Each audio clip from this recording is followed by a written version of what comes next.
እኔ ማንም ሰው ላይ ጥርጣሬ ለመፍጠር አይደለም፣ ግን ብዙ ጊዜ ባላወቅንበት ሰዓት ባልተረዳነው ነገር ብዙ ሰዎች ብዙ ነገራችንን እናጣለን፣ ብዙ ነገር ውስጥ እንገባለን። አሁን ሰሞኑን ነው በጣም በሚገርም ሁኔታ በጣም ነው ውስጤ የተነካው። እርግጥ ዝም ብሎ አይደለም፣ ወደ ኮያ አካባቢ ነው። ባልና ሚስት ናቸው። ሁለት ልጆች አላቸው። ልጆቻቸውን ለቤተሰቦቻቸው ሰጥተው እነሱ ከስራ ጋር ስለማይመቻቸው ለቤተሰቦቻቸው ለሴቷ ቤተሰብ ሰጥተው ሁለቱ አንድ ላይ እየሰሩ ነው የሚኖሩት፣ ተከራይተው ነው የሚኖሩት እና የአዳር ስራ ያለበት አሁን መስሪያ ቤቱን ወይም የሚሰሩበትን ቦታ ሜንሽን ማድረግ ስላልፈለኩ ነው። የአዳር ስራ ያለበት ቦታ ነው የሚሰሩት እና በጣም ከበፊት ጀምሮ ትታወቃለች። ምንድነው እኛ በተለምዶ ኃይለኛ ናት ወይም ኃይለኛ ነው የምንላቸው እንደ ጀብድ እንደ እንትን የምንቆጥረው ማለት ነው። እና እሷ ላይክ እንደዛ ነው የምትባለው። ኃይለኛ ናት፣ ምንም ነገር አትፈራም። የሆነ ነገር ካሏትን እና ወረውርሃለሁ በዚህ ኤቭሪ በቃ ምንም እንደዚህ አይነት ነገር ነው የምትናገረው። እና አሁን አንድ ወር አልፎ ነው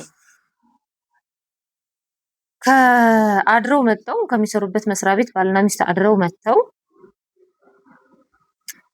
ይጣላሉ። ጠዋት ረፋድ ላይ ይጣሉና ባለቤቷን ቢላ አንስታ አንገቱን ታርዳለች። ይዘገንናል፣ ይሰቀጥታል ስንሰማው። አንገቱን ታርዳለች። እዚህ ጋር ከዚህ ከሆዱ አንስቶ እስከታች እስከ እንበርቱ ድረስ ሆዱን ቀደዋለች፣ ደረቱን ወግተዋለች። በስተመጨረሻ ቢላውን ያነሳችበት እጇ የነቀለችበት የሷ እጇ ሁሉ ተቆራርጧል።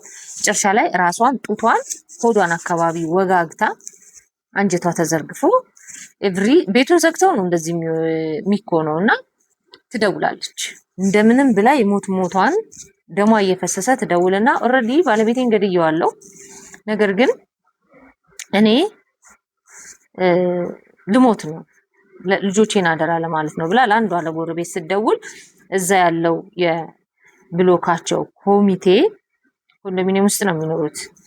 ሰው ሁሉ ይፈራል፣ ገብቶ እንዴት እንገባለን ብሎ በጣም ይፈራል። የብሎኩ ኮሚቴ በአራተኛ ላይ ነው የሚኖሩት። በውጭ በመስኮት በኩል ገብቶ ኢቭን ደሙ ሁሉ አዳልጦት ወደቀ ነው የሚባለው። እና ወዲያው ፖሊስ ይደወላል፣ ፖሊስ ይመጣል። ኦልሬዲ ሰውየው አንገቱ ተቆርጦ ምንም እንትን የለም። በቃ ፖሊስ መጣ፣ ምን አለ፣ ይዟቸው ሆስፒታል ጥሩነሽ ቤጂንግ ይገባሉ ማለት ነው። ከዛ ኦልሬዲ እሷም አንጀቷ ተዘርግፏል። አንጀቷን አስገብቶ ምናምን አይሲ ክፍል ውስጥ ባልየውም ይገባል። በሚገርም ሁኔታ እጹብ ድንቅ የተባለ የዲያብሎስ ስራ መሆኑን የምታውቁት ሁለቱም ዳኑና ሁለቱም ወደ የቤተሰቦቻቸው ገቡ ማለት ነው። እኔ አንደኛ አሁን ከባድ ነው፣ መለያየት ይሻላል ከዚህ ህይወት። ኦልሬዲ አሁን ይለያያሉ እኮ አይደለም። እና ኤቭሪ ኃይለኛ ናቸው ብለን የምናስባቸው ሰዎች፣ ጀብደኞች ናቸው ብለን የምናስባቸው ሰዎች ብቻቸውን አይደሉም። በእድሜያቸው ያሳደጋቸው የክፉ መንፈስ አሰራር አለ። በተለያየ መልኩ እነሱ ጋር የሰፈረ የክፉ መንፈስ አሰራር አለ። ወይ በጥንቆላው ልጆች እያሉ ጠንቋይ ቤት ቤተሰቦቻቸው ወይ ራሳቸው ሂደው በዛ መንገድ የተዋረሱ ናቸው። ኦር ደግሞ በህይወታቸው ዘመን ሁሉ እንዲህ አይነት ነገር እንዲፈጸም በህይወታቸው ዘመን በሙሉ እንዲያደርጉ ክፉ መናፍስ ልከውባቸዋል ይመስለኛል። ብዙ ጊዜ ግን እንደዚህ አይነት ኃይለኛ ተብለው የሚታሰቡ ሰዎች፣ ኤቭሪ ስሜታቸውን መቆጣጠር የማይችሉ ሰዎች ከቤተሰብ ጋር በተያያዘ የሚመጣ የባዕድ አምልኮ ምልክት ነው። በራሳቸውም የሚያመጡት ሰዎች ባዕድ አምልኮ የሚያመልኩት ነገር ካለ ኤቭሪ ያንን ግብር ተቆጣጥረው ሊያደርጉለት ካልቻለ ግብሩ ከቆመበት ኤቭሪ በእንደዚህ አይነት ነገር ግብር ይወስዳል። እና ብዙዎቻችን ይህንን ነገር አናስተውልም። እንደ ተፈጥሮ እንደ ራሳችን ባህሪ በቃ ጀብደኝነት፣ ጉልበት ያለን ብስጩ ኤቭሪ ነገሮች መታገስ ማንችል ስንሆን አንድ ትልቅ ኃይል እኛ ጋር እንዳለ የክፉ ኃይል እኛ ጋር እንዳለ መረዳት መቻል አለብን። የሆነ ቀን ልክ እንደዚህ ደም ይሆናል ግብሩ ማለት ነው። አሁን መትረፋቸው እነዚህ ሰዎች በጣም ብዙ ሰው የሚያስገርመው ምክንያቱም ኤቭሪ የእሷ አንጀቷ ውጭ ነው ያለው። እሺ አንጀት ውጭ ሆኖ ልተርፍ ወጋግተዋለች፣ ጡቷ ስር ምናምን እጇ ሁሉ በጣም ተጎድቷል።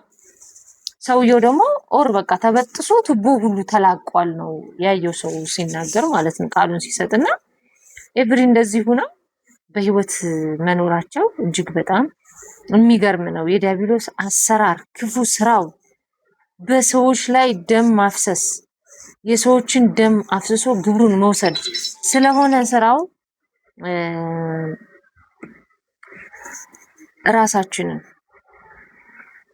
ራሳችንን በትክክለኛው መንገድ ሼፕ ማድረግ አለብን። የአምልኮ ስግደት በመስገድ ከባድ ነው። ይህ መንፈስ በጾምና በጸሎት ካልሆነ በስተቀር አይወጣም እንዳለው ኢየሱስ ክርስቶስ። እንደዚህ አይነት መናፍስቶች በጾም በጸሎት በትጋት በአንድ ወር በሁለት ወር በሶስት ወር ምናምን አይደለም ረጅም ጊዜ ሊፈጁ ይችላሉ። ረጅም ጊዜ ምናልባትም እስከምንሞት ድረስ መናፍስቱን ለማስወጣት ለማድከም እስከምንሞት ድረስ ልንተጋ እንችላለን። ልንጾም፣ ልንሰግድ፣ ኤቭሪ ነገር ልናደርግ እንችላለን እና በቶሎ ልንቀንሰው እንጂ በቶሎ ላንላቀቅ እንችል ይሆናል። ምክንያቱም አብሮ ያደገ ከማህፀን ጀምሮ የሚይዝ ክፉ መናፍስት ብዙ ነገራችንን ስለሚያሳጣንና ዝም አትበሉ። በህይወት ዘመን ሁሉ ኑሮን እንዳንኖር እንዳንረጋጋ እንደዚህ እንድንሰቃይ እንድንንከራተት በረከት እንዳይኖረን የያዝነውን ነገር ሁሉ እንዲጠፋብን በረከት እንዳይኖረን የሚያደርገው የዚህ የክፉ መናፍስት አሰራር ነው።